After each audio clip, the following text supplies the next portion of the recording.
Hey YouTube, it's Empyrant, and today I want to take a look at whether or not different vill placements on resources can actually have a major effect on resource gathering in the early game.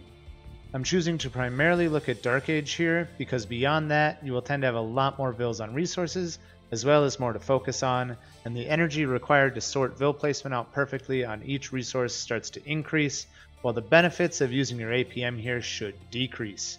It doesn't really matter so much that you have an even split on each side of your lumber camp if your feudal age army is busy walking under the enemy's TC.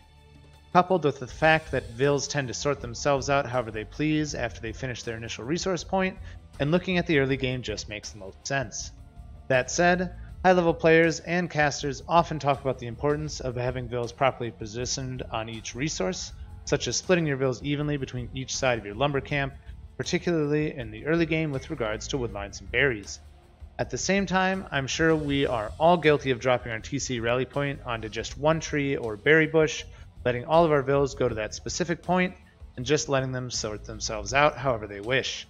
So is this really a big detriment to your early economy, or is it just a waste of your precious APM to try and sort out your villagers like I have here? Let's take a look. So here I've designed a scenario to test out a couple of different situations. On the top, we'll have the best and the worst case scenario for a common 4-villager lumber camp that you will most often use in Dark Age.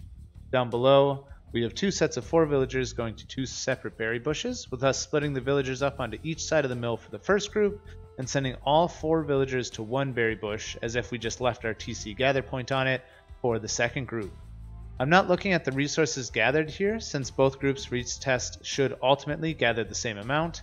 Instead, I'm focusing on the time it takes them to gather all of their resources in order to find the efficiency difference between the 2 setups. I won't force you to sit through the whole test, but after running the test myself 5 times, I got an average time to collect all wood for the ideal lumber camp at 4 minutes and 31 seconds, while the poorly placed lumber camp came in at 4 minutes and 57 seconds. That's about a 9.5% difference. When looking at the berries, the difference was slightly less, mostly due to the villagers spreading out as they chose after the first berry bush was completed. However, there was still a significant drop in the efficiency between the 2 groups, with the group all tasked to the same bush being on average 5.4% slower. It is important to note that this difference seemed to primarily come from the vills' likelihood of getting stuck in a loop of bumping into each other, which occurred far more regularly on the more bunched up villagers.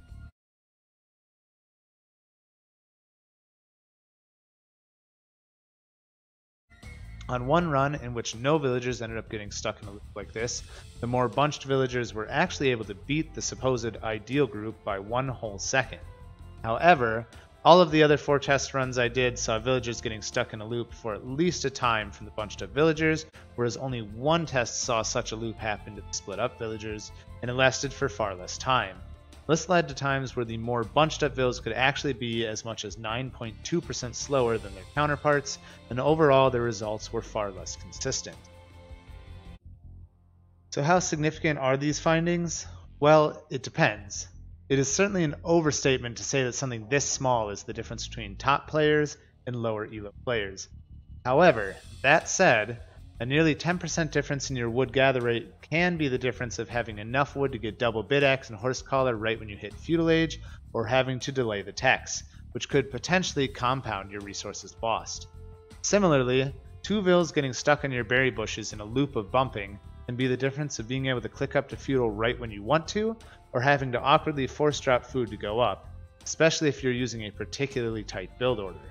Ultimately, it doesn't take too much work in the early game to split your initial lumberjacks and gatherers up, so as long as you feel that you have a few APM to spare at this point, it can certainly be worth doing.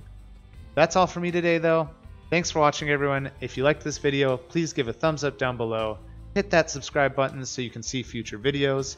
I hope to see you all in the Twitch stream sometime, and otherwise, have a good one.